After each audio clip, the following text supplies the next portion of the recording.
Bonsoir tout le monde, vous regardez On n'est pas des pigeons, vous aimez les bons moments, ça tombe bien, on a que ça en magasin.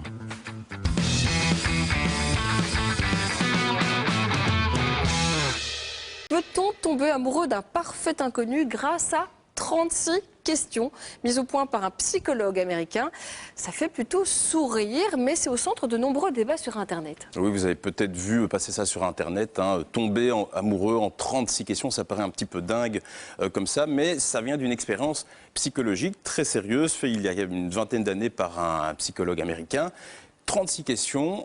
Il a remarqué que des gens, après ce test, des candidats, s'étaient mariés 6 mois après le test. Donc, il ne s'était pas attendu à ce type de réaction. Il a réussi vraiment à susciter un sentiment amoureux.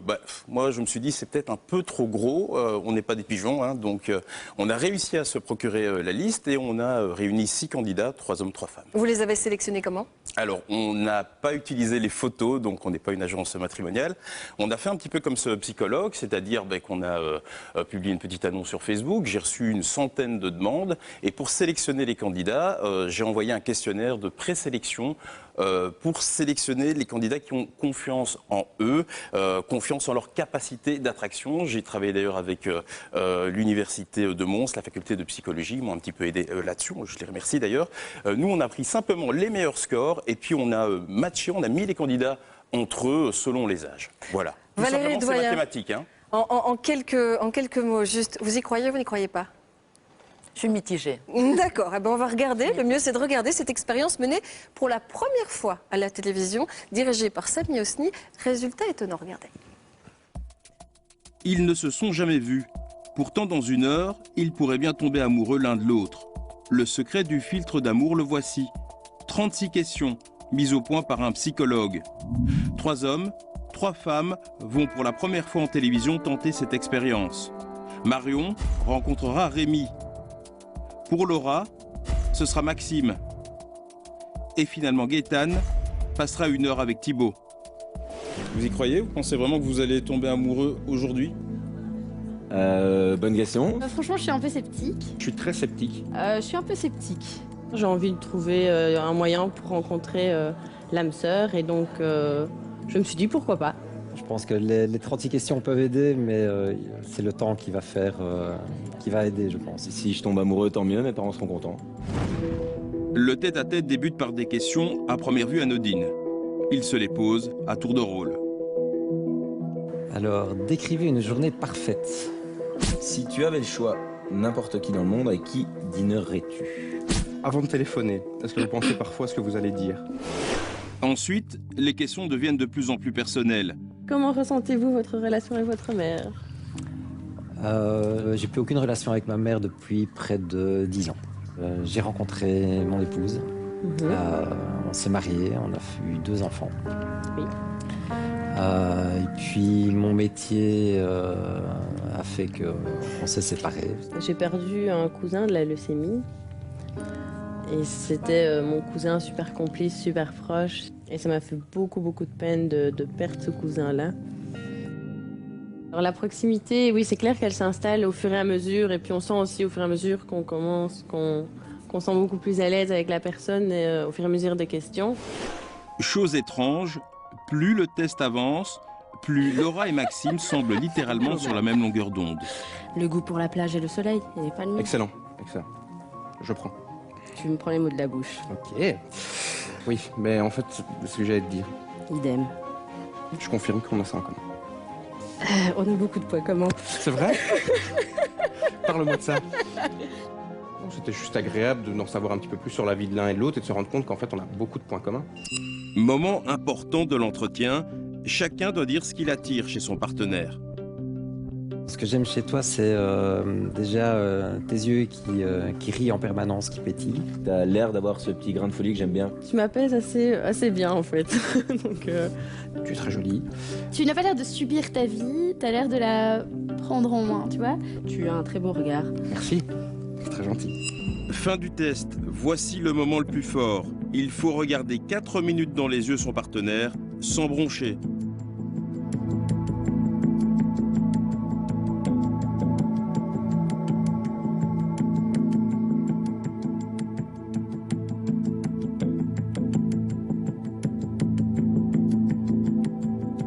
4 minutes dans les yeux, ça vous a paru long? Non, Pas du tout? pas forcément, non. Vous en voulez plus? Ouais. On sent toute l'émotion qui s'accumule et se partage de ce moment qu'on a vécu qui est assez fort. Alors, le charme a-t-il opéré? Le coup de foudre est-il tombé pendant ce long face-à-face? C'est vrai que les réponses qu'elle a données ont donné envie de poursuivre, mais de là à avoir le cœur qui bat plus ou plus vite, non, ce n'est pas encore ça. C'est une chouette expérience que je peux conseiller, oui. De là à dire que je suis amoureuse, non, il en faut plus. C'était une expérience très agréable, mais non, je suis pas amoureux. Malgré toutes les appréhensions qu'on peut avoir dans ce genre de contexte, je retire vraiment que du positif. Vous voulez le revoir? Pourquoi pas? Certains veulent donc dépasser l'expérience. Si le numéro de téléphone du partenaire se trouve dans cette enveloppe, celui-ci désire aller plus loin. Y a rien. Tant pis. Désolé Marion, je suis confus. Son numéro est dedans. Eh bien oui, il y est. Donc je n'hésiterai absolument pas. Je ne montre pas son numéro à la caméra, évidemment, je vais être seul à en profiter. Non, mais il y aura son numéro. Ah, vous êtes sûre et certaine, là? Ah oui, on le voit dans le regard, les 4 minutes. On sent le feeling qui passe, oui. Le test n'a pas fonctionné pour Marion et Rémi. Par contre, les deux autres couples ont décidé de se revoir après la fin de l'expérience. Il y a à peine 1 heure, ils ne se connaissaient pas. Alors, pas de réel coup de foudre, on l'a entendu, mais par contre, le test a vraiment rapproché tous les participants. Et 2 couples sur les 3 ont d'ailleurs décidé de continuer à se voir. Vous voulez savoir s'ils sont ensemble, hein, Évidemment. c'est ça, hein, ça vous titille. Hein. Bah, écoutez, je peux en tout cas vous dire que 2 couples sur 3 se revoient. Il y a même un couple qui nous regarde pour l'instant à la télévision. Ils ont profité de... C'est lequel?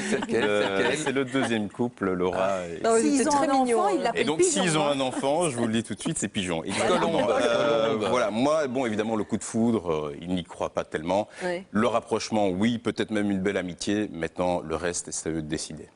Valérie Doyen, vous êtes sexologue, la séduction, ça vous connaît. Est-ce que c'est possible? Ce qui s'est passé là, ça vous paraît logique? 36 questions et un rapprochement, une séduction qui s'opère? Oui, donc il y a un charme qui s'opère, une séduction, mais ce que j'ai envie de dire, c'est qu'en fait, là, ce qui s'est passé en 1 heure, c'est ce que normalement on vit en 15 ou 20 rendez-vous.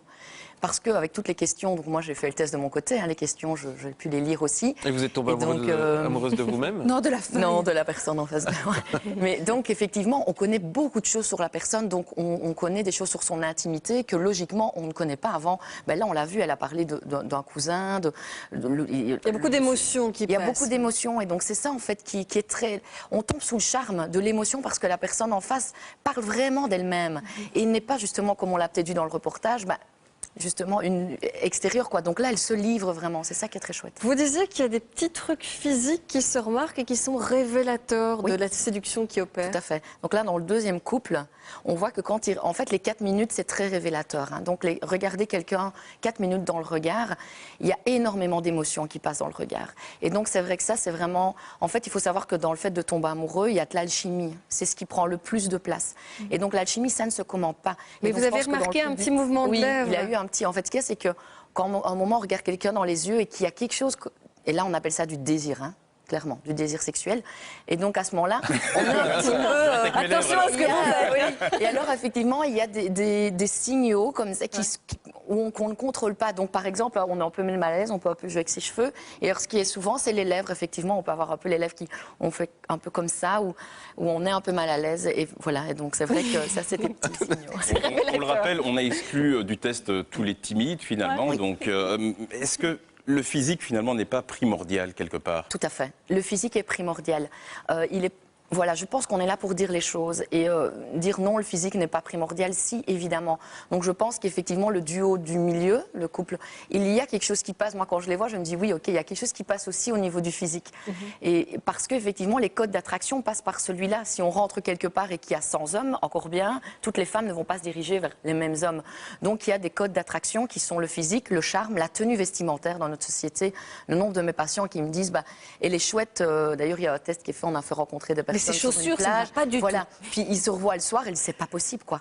Je ne peux pas. Il est enfin voilà, la voix aussi, c'est très important. La voix, c'est vrai que quelqu'un peut nous plaire, puis elle commence à parler, on se dit non. Pas comme ça. C'est pas gérable. Voilà. Xavier. Mais vous dites que ces questions sont un concentré de ce qu'on aurait pu faire en 15 à 16 rendez-vous.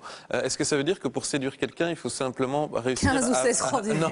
Est-ce qu'il faut simplement réussir à parler de soi réellement et d'aborder les sujets sans tabou? En fait, la première chose qu'on conseille, c'est justement d'abord de ne pas parler de soi, mais de parler d'un sujet, oui, ou d'un sujet général. Donc, si on a un concert, dire tiens, 50 nuances degrés.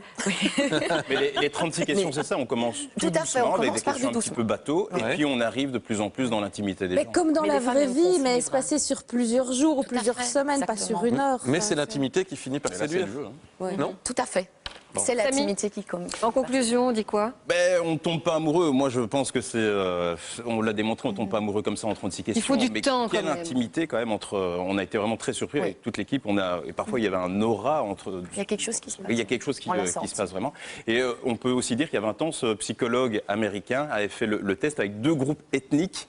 Donc, on a mis un noir et un blanc. Ils devaient discuter avec 36 questions, peut-être d'autres questions. Et on a remarqué qu'il y avait quelque chose, qu'il y avait une compréhension entre communautés. C'était quand même assez impressionnant.